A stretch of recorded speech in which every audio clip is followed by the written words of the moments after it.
Hello and welcome. My name is Mechanicum or Mech. Today we are reviewing something that's a bit special. I say special, a bit different. And it is the JoyToy Intercessor, which is apparently based on Space Marine 2. I pre-ordered this a while back. It was only just released as of this video yesterday, 6th of September. And it is what they're calling the Armouring Hall Edition, which is basically the blank slate. Which I'm going to paint up. Probably Blood Ravens? Yeah, Blood Ravens. I painted Blood Ravens. But today we'll just unbox it, go through the parts and that and see what it's like. This is my first JoyToy figure. So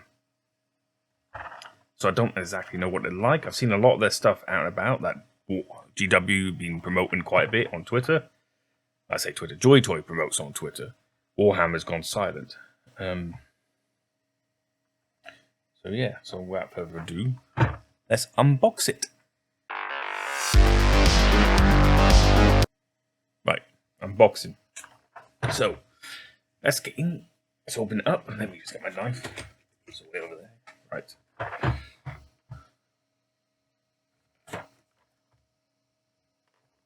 So it comes in their own cellophane wrap. For those who don't know, JoyToy is a Japanese toy company who make like specialized toys for collectors, and they've been really big on doing a lot of Warhammer IP. So recently they have been doing a lot of Warhammer. You've seen some of the stuff. I think the biggest one they've made so far is the Imperial Knight. I've done a lot of the Primarchs, and the Horus Heresy era Space Marines. So I did get the MacFarlane version of this once. I've chucked it because it is shit. MacFarlane stuff is rubbish. The action figures have been on a decline for a while, and it shows a lot in their Warhammer stuff they made. So we open the box. To be fair, the boxes are nice. I mean, I should have talked about the box. It's a nice presentation. I do like a little blurb on the back. It explains. Well, I say explain. This is just about trademarks all here. This little blurb. But it's got some nice photos of what you get in the box. And they recommend a paint for this. So they've already primed it. They're recommending. Of course, they're going to have to recommend Citadel colour, aren't they? Because it's a Warhammer product.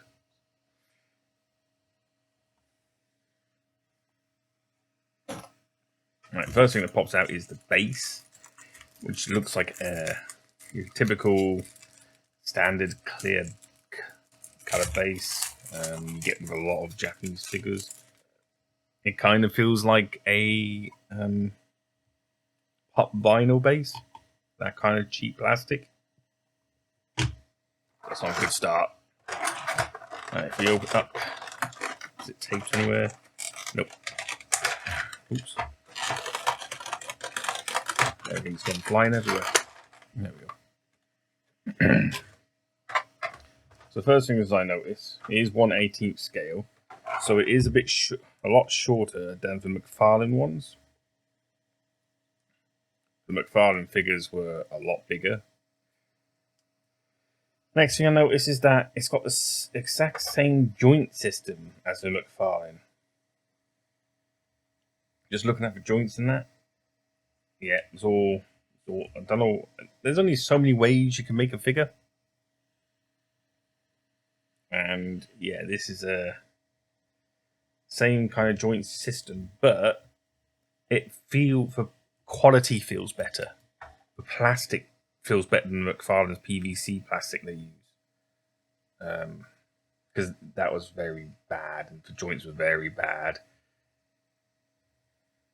Yeah, it's not too bad. The hands are kind of a more rubberized plastic, which is, understandable because they are for holding weapons. So yeah, we actually move the shoulder joints to where they should be. That make the shoulder pauldrons where they should be, which is about there. It doesn't feel like it's going to fall apart. That's the main thing. And the joints feel very stiff. So we'll see what that's like. What else?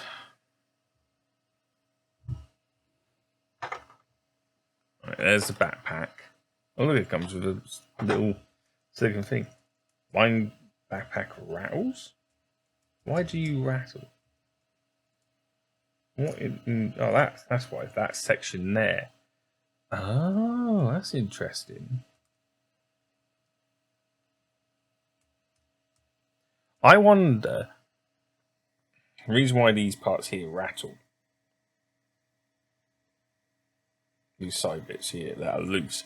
I wonder if you could take this apart and then replace it with other weapon systems that use an extra backpack bits. That's why these are loose. They use the same mold, base mold for everything. Oh, that's quite tight, that. And they used clear plastic on the eyes. So that's something to consider when you're painting. Is that they've used clear plastic on the eyes. So be careful when painting that you don't, if you are going to spray paint it, cover those eye holes up. You'd probably take it apart as well, do spray painting. Alright, next we have the grenades. Hanging grenades that go on here.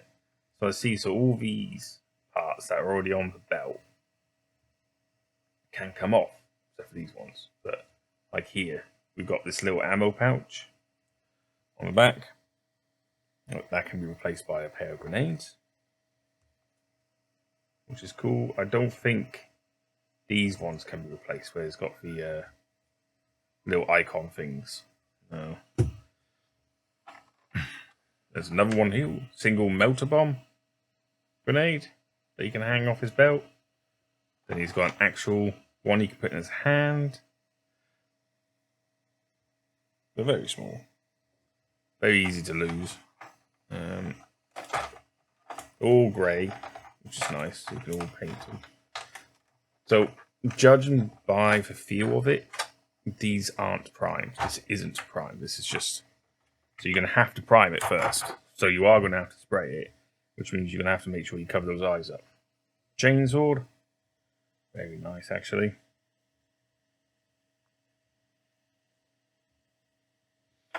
And then we have the Primaris bolter with a drum-fed magazine.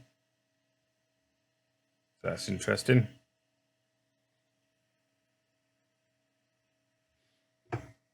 And we have their bolt pistol. Ooh. So we have a bolt pistol that you can hold.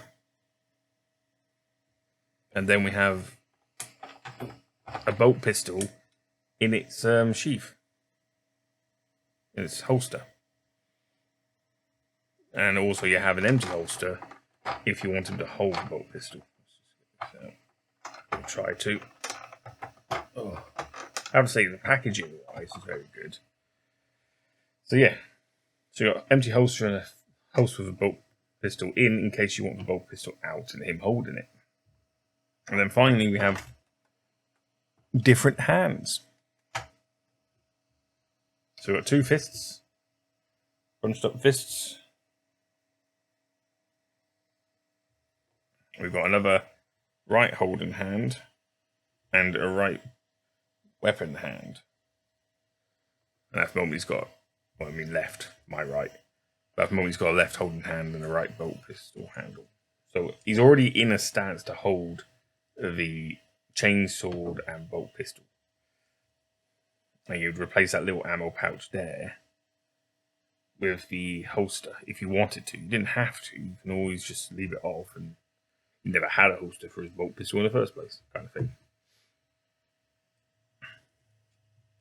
So yeah, I will paint him up, and we'll I'll put pictures of that later on my Twitter when I've done it.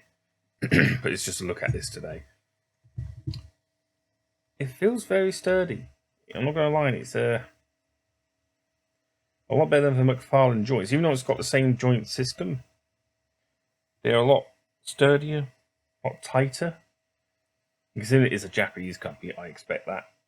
If they did anything less, I would be really surprised and shocked, to be honest, if a Japanese company did it worse than MacFarlane. You can't do worse than MacFarlane, to be honest. I'm just wondering how easy it is to be going to unpop and repop in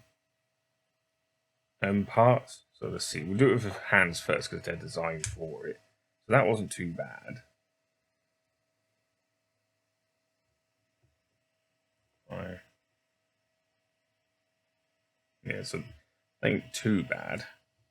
There we go. How is it for him holding a pistol? There we go. That went in quite nicely. And his chainsword, how easy is that to put into his grip? Because it is got a skull at the bottom. I can see that over time, especially if you paint it, that is going to wear over time and the paint's going to come off. That doesn't look too bad.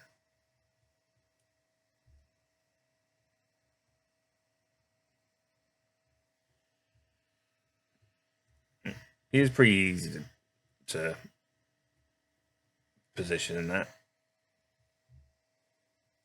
Yeah, I'm going to have to see how easy his head comes off. Ah, see, it doesn't come off that easily. His head. And if you're going to spray paint this, you want to take it apart. That's the issue.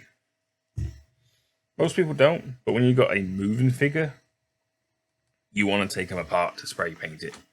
So you can get in places that you wouldn't normally be able to. Otherwise, you're going over it multiple times just to spray paint a tiny section underneath here or something. So you want to be able to get under there and spray paint.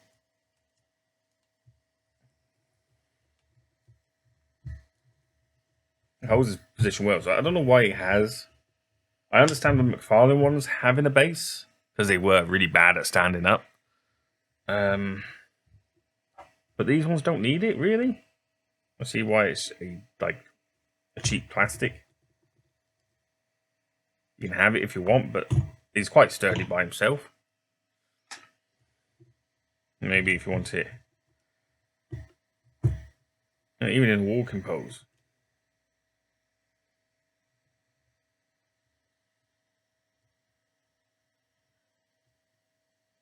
Yeah, so he seems all right there, just standing up in a walking pose. So, you know, I'm not throwing him about or anything like that. He just stood there. So he's quite a sturdy figure, even when I'm rocking the table. Yeah, not a bad thing then. Price-wise, he was, I think, 36 quid on pre-order. I don't know how much he's going to be now in the second-hand market because I don't think there's going to be many of these left to buy at stores or retail. But for the price itself, it's not too bad. If you're buying Warhammer miniatures, you could probably buy maybe a squad of Marines if you're lucky. If they haven't gone up too much in price. Some boys. Orc boys. You could also buy multiple HG kits of Gunpla, which are the same size as this, really. Same height. Here we go. Let me get this HG Spartan.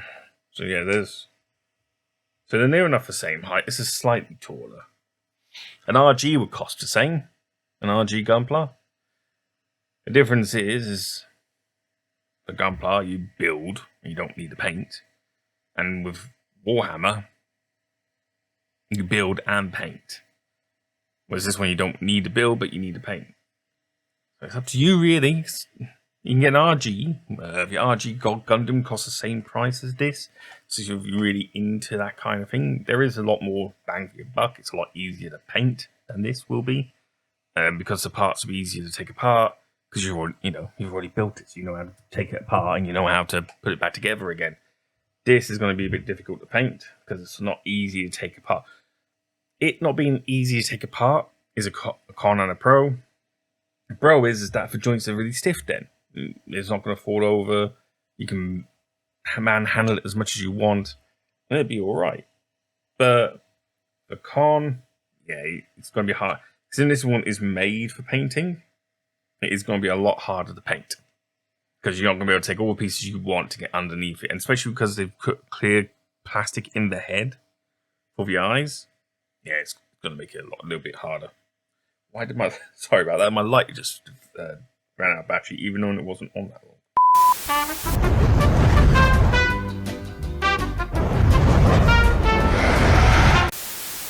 So yeah, so take what you want from it. Take what you think.